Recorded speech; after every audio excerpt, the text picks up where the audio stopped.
Salut la gang! Salut la gang, et bienvenue à l'école du jeu.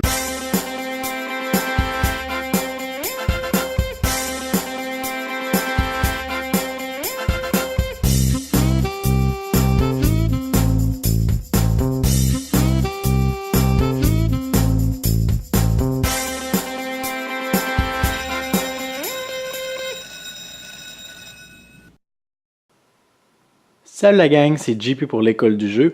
Allons-y aujourd'hui avec une deuxième vidéo de déballage. Après le déballage de Formidable, un projet québécois qui était sur Kickstarter, eh bien on continue dans la même lancée avec un autre projet québécois qui a vu le jour suite à une campagne Kickstarter, alors Planétarium, que j'ai eu la chance de vous exposer en vidéo il y a plusieurs mois déjà. Je pourrais mettre la vidéo en question directement en lien à la fin de la vidéo que vous êtes en train d'écouter. Comme ça, si ça vous intéresse et que vous avez écouté jusqu'à la fin, vous pourrez aller jeter un œil aux règles. Alors, je suis en train de réaliser qu'on ne voit pas grand-chose à cause du reflet la petite pellicule plastique. Alors, on va la retirer immédiatement pour qu'on puisse vraiment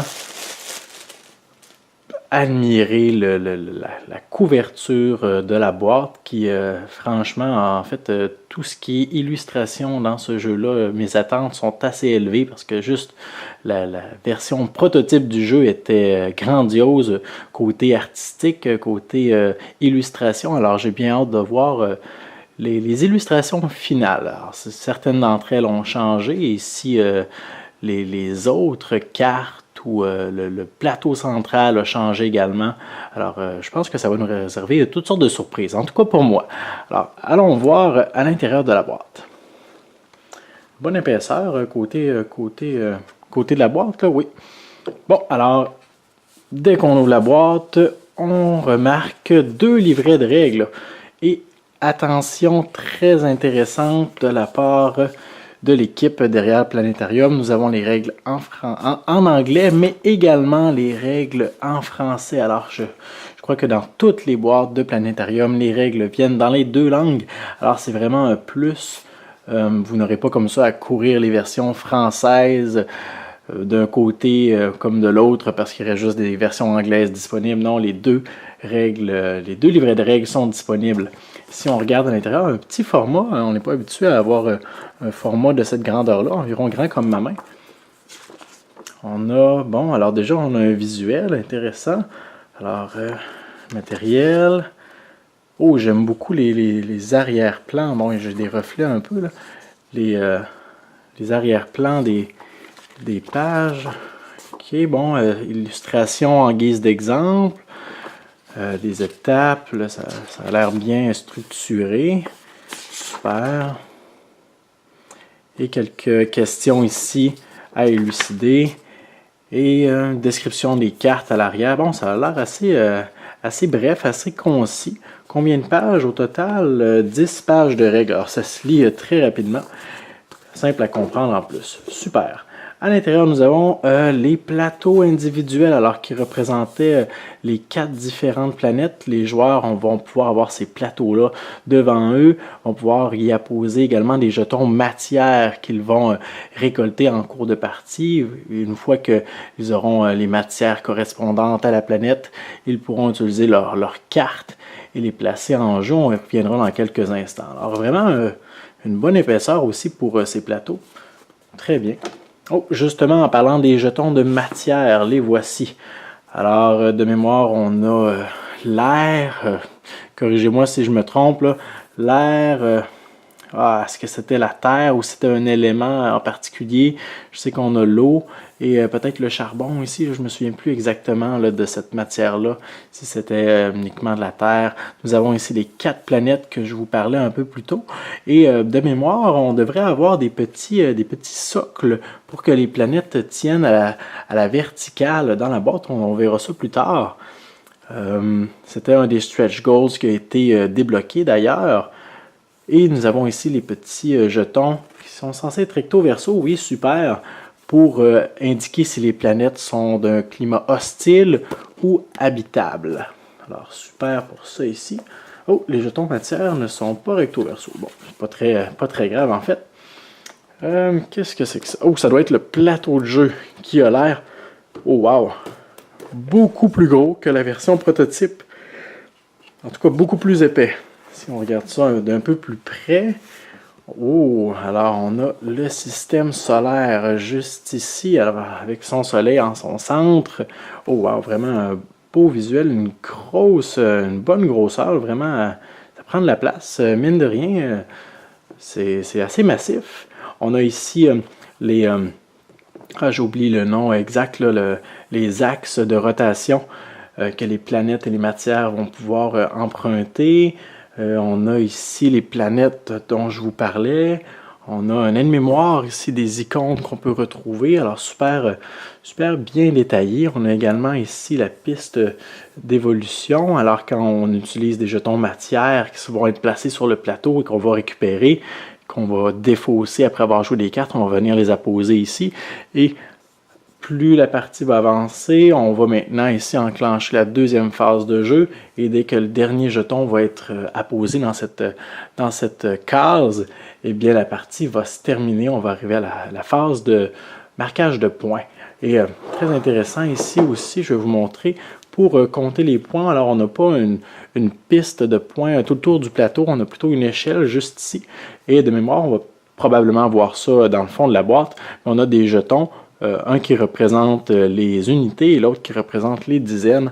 Alors, on vient tout simplement monter notre jeton. Une fois qu'on est rendu à 10, on en met un ici.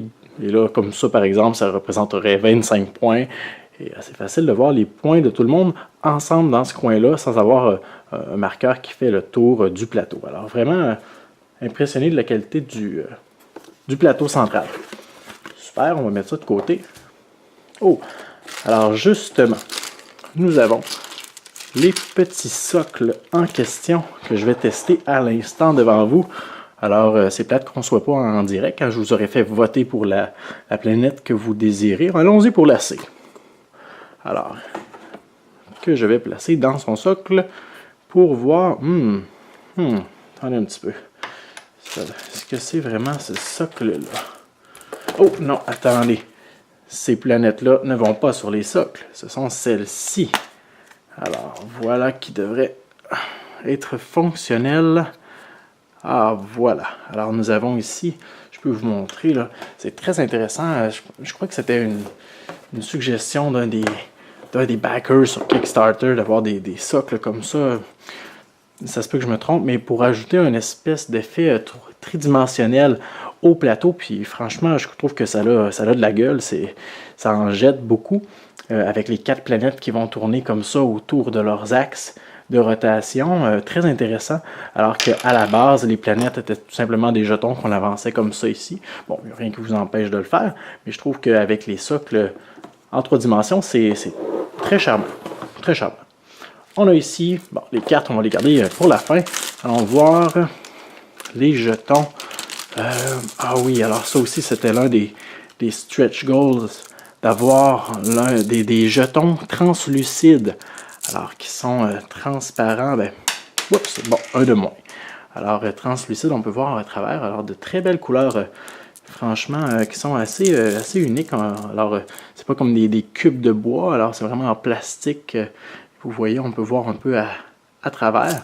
Et pour la piste de score que je vous parlais tout à l'heure, si on regarde ça, oh, ça serait vraiment merveilleux si on pouvait voir le chiffre au travers. Bon, pas vraiment, mais bon, tant pis. Alors, on pourra les accumuler comme ça, les uns sur les autres. Alors, ça nous permet de voir rapidement les points. Super. On a les petits cubes également qui vont nous permettre de garder le compte des cartes qu'on a jouées pour savoir lesquelles sont les nôtres et lesquelles sont aux autres joueurs. On a des jetons supplémentaires ici.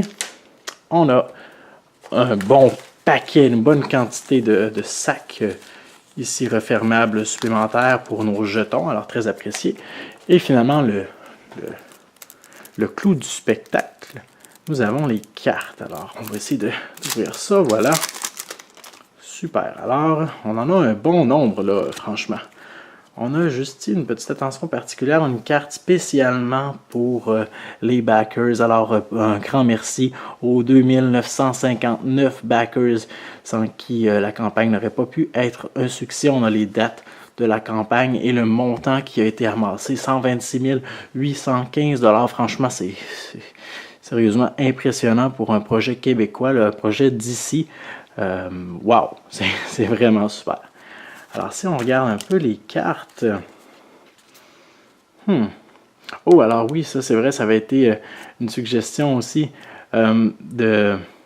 ici de célébrer sa victoire en faisant un selfie avec, avec cette carte-là et la déposer sur Twitter ou sur Facebook avec les annotations ci-dessous. Alors, un petit clin d'œil qui peut être assez comique. On a le dos des cartes que franchement... bon, je suis un peu déçu de ce côté-là. Je trouve que ça fait... En fait, c'est très sobre. Alors, il y en a peut-être qui vont apprécier cet aspect. Moi, j'aurais bien aimé une espèce de derrière générique avec quelque chose comme ça. Là. Je crois que ça aurait été super. Mais bon, on reste dans ce qui est sobre. Alors, très bien. On a 3 sortes de cartes de mémoire. Nous avons les évolutions faibles, les évolutions élevées et les évolutions finales juste ici. Et maintenant, jetons un œil aux illustrations. Alors, wow! L'attraction des astéroïdes, déflexion des astéroïdes, on a voilà, beaucoup de cartes d'astéroïdes, des impacts. On voit que, en fait, je crois que chaque carte est unique. Il y en a un bon nombre. Et les illustrations sont vraiment... c'est à couper le souffle. Je crois que je vais m'informer à savoir qui a été l'illustrateur de ce jeu-là, ou illustratrice. Mais franchement, beau travail de ce niveau-là. Et je ne sais pas si vous avez remarqué, mais chacune des cartes a, en plus d'une illustration unique, des coups, des caractéristiques uniques, a également une description dans le bas ici, alors qui ne prend pas trop de place, qu'on peut facilement ignorer, mais une description scientifique qui a été approuvée et vérifiée en lien avec ce que la carte illustre. Alors franchement, c'est vraiment super. On a également les cartes finales, si on va les consulter, qui représentent des planètes ou des lunes. Alors ça aussi, vraiment super. Vraiment réussi. Et nous avons également là, dans le coin là, ici là, le nom de la carte, les nombres de points qui sont attribués lorsque la carte vient en jeu, les besoins qui doivent être rencontrés pour qu'on puisse jouer la carte. Ouf. Alors vraiment un bon produit final. Vraiment content de voir que plusieurs choses ont été débloquées. D'ailleurs, je crois que là-dedans, il y a tous les stretch goals, dont plusieurs cartes qui n'étaient pas prévues au départ. Justement, je la cherche. Là, j'avais une carte au départ que j'avais laissé traîner. Attendez un petit peu, elle doit être pas trop loin. Ah, justement ici, une carte un peu spéciale qui a été signée par le concepteur Stéphane Vachon. Juste ici, alors le champ d'astéroïdes. Une carte évolution finale aussi, mais une carte spéciale. Alors, je crois qu'il y a des règles spécifiques pour ces cartes-là. Et je ne crois pas qu'elle soit la seule. Alors, il va falloir que je m'informe à savoir qu'est-ce qui change avec ces cartes-là.